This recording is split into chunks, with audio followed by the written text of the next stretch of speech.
I cringe every time, I think of the opportunity cost in not taking a rental or taking a stay.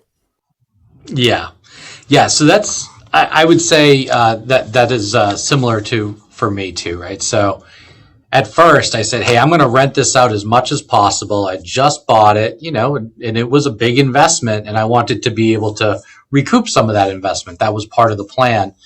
And couple of things. One is, no matter how good your renters or property management company may be, when you're going up there to use it, I mean, my heart would like sink as I walked in every time, because it's our house.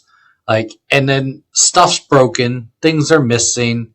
And if it wasn't, if it was just purely a business rental thing, it's fine. But it's like, geez, my kid is really missing that thing that he had here, the stuffed animal or whatever, and it's gone. And those types of things. So it got to the point where we said, we're only going to rent it in the summer, which there is a summer seasonality up there, as fall too, with the people who go to watch the leaves. But the main rental season is the winter for skiing. Mm-hmm. And that's when we wanted to use it. So after several years, we decided, we're going to use it in the winter, all winter, and we'll rent it just in the summers. And certainly, the rental income was not enough to pay all the bills, but it certainly helped in some ways. But at least when we came there, we knew every weekend when we showed up, it was going to be the same as we left it. So that made it great. And we my kids grew up there skiing. We went there for 16 years before we ended up selling it. And about 10 years in, we stopped renting altogether. We said, it's really looking pretty run down, and we want to make it nice, and we just don't want it to get all beat up again once we renovate it. So we renovated it top to bottom. We used it for the remaining 6 or so years. And then we just sort of outgrew it and decided we didn't want to do that anymore. So we sold it. And now we do a lot of trips to warm weather down by places like you live. The same, no matter where I would go. We started in Akron, Ohio, which is, I tell people, somebody saying, honey, before I die, I want to visit Akron, Ohio, is said by no one ever, man. But it's a great cash flow to appreciation place. And so it was a easier barrier for entry, a lower barrier for entry, and it's still the best return on cash we've ever made. And we're still adding to those. But here in Florida, it's, of course, you're closer to the coastline you get, it's like exponentially more expensive by the foot how close you get to water. But what I wanted to ask is, you then you started in REITs, real estate investment trusts. Can you explain for the audience, maybe expand on what a REIT is and how you went about finding assets for and managing these? Yes, for sure. So I'll start with what a REIT is. A REIT, a real estate investment trust, is a specific legal structure which is used to purchase and hold real estate, and you essentially buy ownership into the trusts, into the units. And for us, these REITs were publicly traded. There are such a thing as a private REIT, although I don't know too many people that use that structure anymore privately. There's other structures that are much more popular.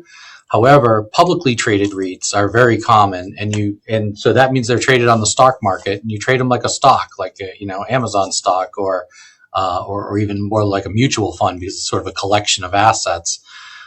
So the nice thing about REITs as an investor is it's liquid. You can buy and sell it anytime you want when the stock market's open, and so you're very liquid. And it's a good way. And then, every REIT has an investment thesis. So some of the REITs that we worked on, one was focused on hotels, one was focused on logistics properties, one was focused on what was called single income properties. So basically an entire property that had one tenant in it, which can have some efficiencies to it. So, and there's a lot. And then one was senior living, so senior living facilities. So one of the nice things about REITs is everyone has an investment thesis, and as an investor, you get to sort of choose the investment thesis that you want to put your real estate portfolio into, and you can invest in REITs that support that.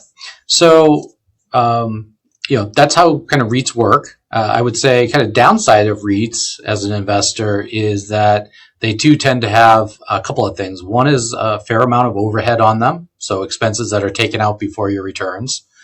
A lot of the REITs will not do a lot of additional services that create value for you as the REIT owner or a shareholder in the REIT, because by the REIT structure, it has to be a holding of real estate. And so let's say if you wanted to implement like a co-working space within a building, that's an operational business. And so that's not exactly, once you do too much of that stuff, you sort of get yourself out of the rules of a REIT.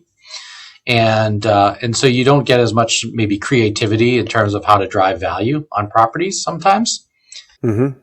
So there's, pros and cons, and ultimately returns on REITs tend to be lower than private placements. I'm sure we're going to get to talk about private placements with syndications.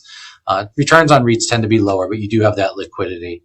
And then for me, I've been a technology guy. So when I went to the REITs, I actually ran a big chunk of the technology department there.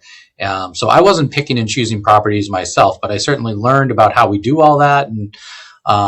And it's really no different for REITs than it is for anybody who's, into, let's say, a syndicator.